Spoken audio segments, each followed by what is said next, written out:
The Safari Zone, Pokemon's highest risk and highest reward area in the game. A place where you're able to find some of the rarest mons in the region, but they could easily slip between your fingers just like that. But some people take this risk reward idea to the extreme. Every June, Pokemon YouTuber AbsolBlogs Pokemon hosts an event called Safari Week, where the entire shiny hunting community looks for different colored Pokemon in the Safari Zone, posting their finds and captures online for the world to see. 2024 marked the first Safari Week that I participated in. And it gave me some of my fondest shiny hunting memories to date. As you can see, I opted to hunt in the Generation 4 games and quickly found that Heartgold and Soulsilver are a little bit more complex than the other zones. Different regions are a host to a plethora of different Pokemon, some not found anywhere else in the region. Kanto has 24 different Pokemon in Safari Zone, Hoenn has 38, Sinnoh's Great Marsh has 34, and Johto has a measly 153 Pokemon packed into one area with a convoluted method to obtain them all. But, in this video, I will go over how to get your Safari Zone set up and optimized to collect all of them. To first visit the zone, Anthe and Olivine City must be cured of their disease.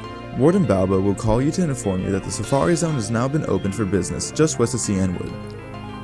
Upon your first arrival, Balba will set the goal of catching a Geodude. And after showing it to Balba, you better put on your best rock kicking shoes and play soccer with it, because you'll have to wait 3 full in-game hours for your next challenge.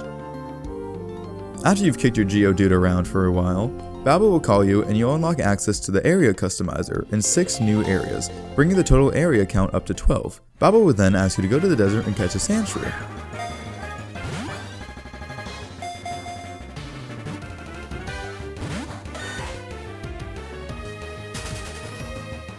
Balba will then ask you to go to the desert and catch a Sandshrew.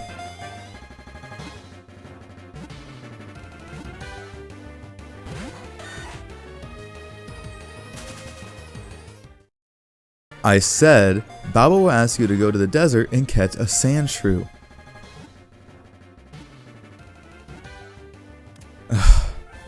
So, when I said that Pokemon can slip between your fingers, this is what I meant. Each Pokemon has a flee rate, and if they don't decide to stay, you're going to lose that Pokemon forever. After you finally manage to catch a Sandshrew and show it to Balba, you better have brought a Clef Key with you, because he will promptly hand you the keys to the Safari, making you the new owner. Who still has to pay for their entry? After beating the Elite Four and receiving the National Dex upgrade from Professor Oak, Balba will call you once more and introduce the most important mechanic in the Safari Zone: objects. There's a total of 24 objects in the game, with 12 being purely cosmetic and the other half being the key to the most undeniably diverse Safari Zone experience in all of Pokemon, which is hardly explained in the game at all.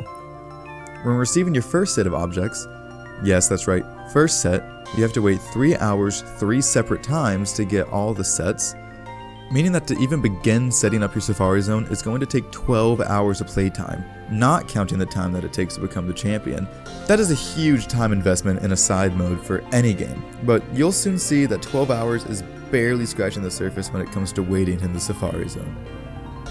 Anyways, when Balba gives you your first set of objects, he'll say, the types of Pokemon you see will change depending on the types of objects that you place. Which is true, but he's kinda sugarcoating the mechanic.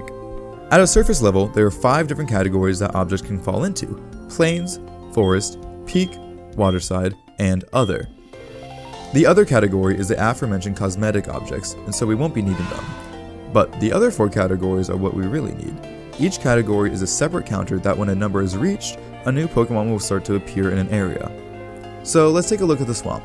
Here are the base Pokemon that spawn in the area, and here are the Pokemon that can be added with objects. For example, if 3 plains objects are placed, Parasect will begin to be encounterable where it wasn't before.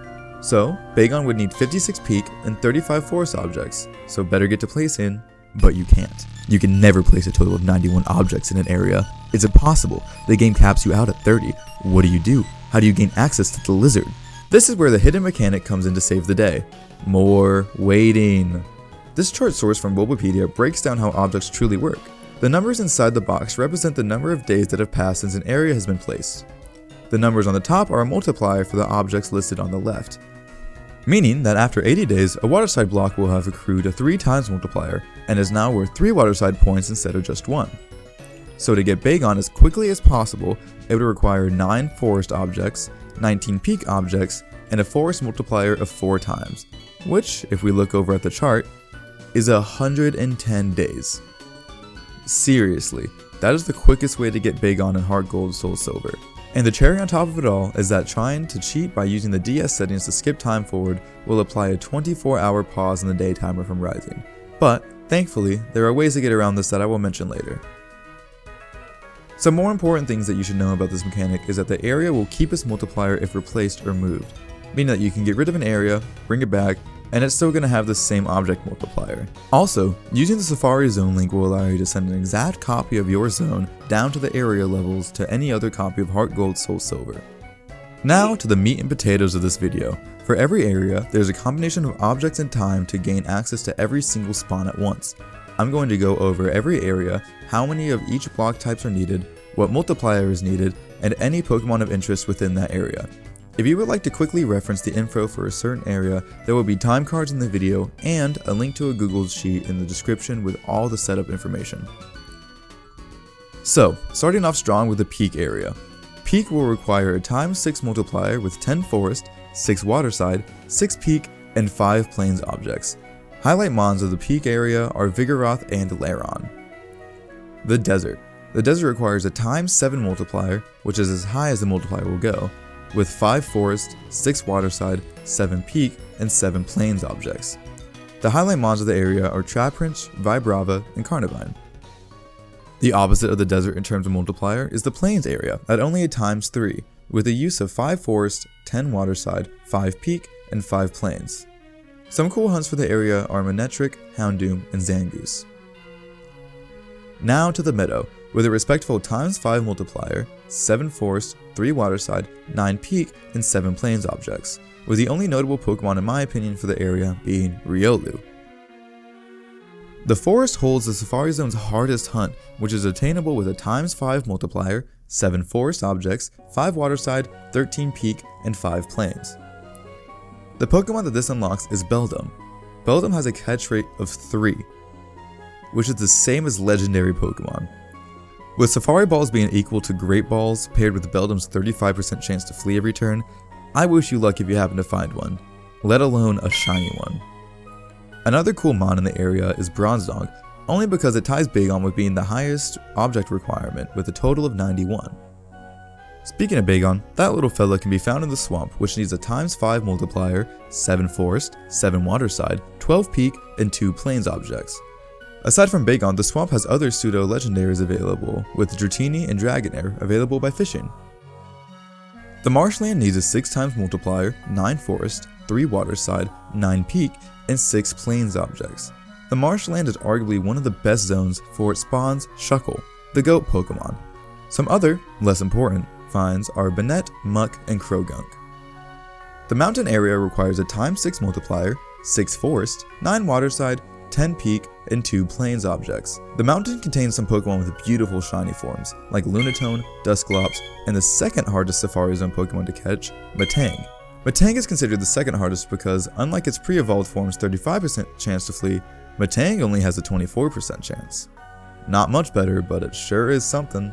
The Rocky Beach, an uncomfortable sounding area, needs a 5x multiplier, 4 Forest, 4 Waterside, 10 Peak, and 10 Plains objects. Some great encounters to be found here with Aeron, Gibble, Lapras, and Corphish. Fun fact, in all of Generation 4, Corphish can only be found in the ponds of Sinnoh's Celestic Town, this area, and the next area being covered with the Wetland. The Wetland needs a ×5 multiplier, 2 Forest, 7 Waterside, 13 Peak, and 3 Plains objects. Good spawns here in the aforementioned Corphish, Ditto, and Shogun. The Wasteland area needs a 4x multiplier, 11 Forest, 3 Waterside, 11 Peak, and 3 Plains objects. Not much to say about this area, but some good encounters here with Breloom, Solrock, and Skorupi. Last but most certainly the least is the Savannah. I mean, look at these encounters. Torkoal's really the only interesting spawn here. But to optimize the area, you're going to need a 4x multiplier, 9 Forest, 2 Waterside, 9 Peak, and 6 Plains objects. So there's every area in the Safari Zone and how to optimize them all to their maximum potential. But there's still a huge elephant in the room that needs to be addressed: the insane wait times for the multipliers. I mean, for the desert area, it's a 250-day wait with seemingly no way to time skip around it. But worry not, There's two methods that use only legit hardware to sneak around the time gate. Now, I'm not going to explain how to do or why these time skips work, because there's some people out there with a lot more comprehensive guides and actually know what they're talking about. These videos are going to be linked in the description. One method abuses the original DS or DS Lite model system reset by removing the console's battery to skip 99 years in the future. A little overkill, but it most definitely covers the 250-day requirement. There's a wonderful guide video by Riley going over the steps and requirements to perform this skip. The other method was discovered recently by a YouTuber named Etchy.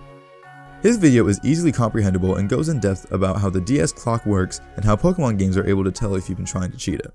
So, there's how to get your Heartgold Soulsilver Safari Zone as optimized as possible.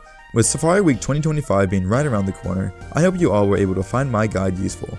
After Safari Week is concluded, I'll be posting a compilation video of what I was able to capture. But until then, I thank you all for watching and hope you have a lucky Safari Week.